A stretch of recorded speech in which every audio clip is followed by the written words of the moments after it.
जी नमस्कार। अगर रउआ भोजपुरी देखे नी, भोजपुरी सुने नी तो ई खबर रउआ खातिर बा। वीडियो में बनल रही, एक एक बात पर चर्चा हुई। सबसे पहले बात करब भोजपुरी इंडस्ट्री के बारे में। जब भोजपुरी इंडस्ट्री के बारे में बात होला तो दू गो नाम सबसे पहले रखल जाला, चाहे भोजपुरी कहीं से शुरू होके।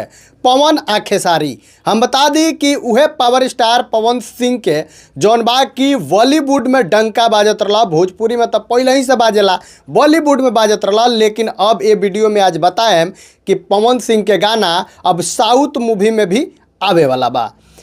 ई बात जौन बा कि पावर स्टार पवन सिंह के मैनेजर यानी अभिषेक सिंह के द्वारा बतावल गईल बा। आई बहुत अच्छा तरीका से जौन बा कि एकरा के प्रमोट करावल जा रहल बा। कई गो फाइल जौन बा कि साइन कईल गईल बा, कई गो एग्रीमेंट साइन कईल गईल बा, कई गो फिल्म के जौन बा कि एडवांस ले लिहल गईल बा। काहे कि पवन सिंह के एगो पावर स्टार मूवी आवता, वो पावर स्टार मूवी में पवन सिंह पूरा अपना जीवने पर बनवा दिल बड़े। आ 15 अप्रैल के वो रिलीज कल जाता। आ साथे साथे इहो खुशखबरी बा जे भाई साउथ इंडस्ट्री में पवन सिंह के जब एंट्री हो जाई तो तू लो समझियो लो जे बॉलीवुड में तो गर्दा उड़ गईल बा। काहे कि भाई पवन सिंह के वजह से स्त्री 2 मूवी इतना ज़्यादा जौन बा कि अपन रिकॉर्ड बनैले बा, इतना अच्छा रिस्पॉन्स बा, इतना बढ़िया रुपया कमैले बा कि का बतावल जाओ। आ ओकरे के देख के जौन बा कि साउथ इंडस्ट्री में भी पावर स्टार पवन सिंह के ऑफर कल गई बा। आ सबसे पहले बता दी जे पवन सिंह हीरो के तौर पर नहीं जात, पहले जाता रहे गायक के तौर पर। काहे कि भोजपुरी में अगर सरस्वती पुत्र केहू के कहल जाला तो एगो पवन सिंह बाड़े, पवने सिंह के कहल जाला, दूसरा केहू के ना कहल जाला। ऐसे ना कहल जाला जे पवन सिंह अगर सामने से गा देसनू तोरा और कलेजा निकल जाई, रहुआ खुद से अपना पॉकेट में हाथ लगा के अपन सहिया निकाल देम। ई चीज़ बा पवन सिंह के अंदर, आई क्वालिटी बा पवन सिंह के अंदर। तो भाई पावर स्टार पवन सिंह अगर बॉलीवुड में एंट्री करता रहे तो बहुत ही बेहतरीन बात बा, बहुत ही अच्छा खबर बा।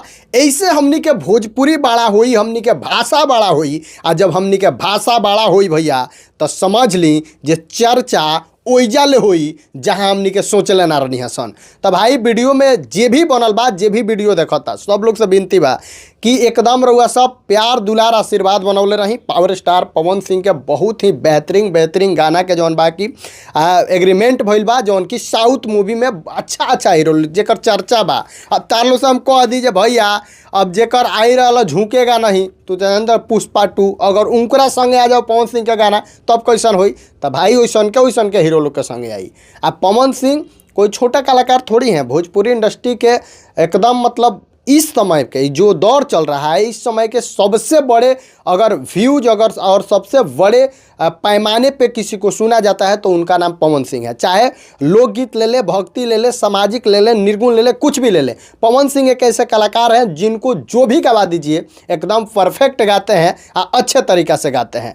बाकी जो भी वीडियो देख रहे हैं सभी लोगों से मेरा विनती है कि वीडियो को ज़्यादा से ज़्यादा शेयर कीजिएगा, क्योंकि भोजपुरी इंडस्ट्री का बात है, हम लोग का अपना भाषा का बात है, और जहाँ भोजपुरी की बात आएगी वहाँ हम लोग जी जान से लगेंगे। बाकी मिलते हैं अगले वीडियो में, तब तक के लिए नमस्कार।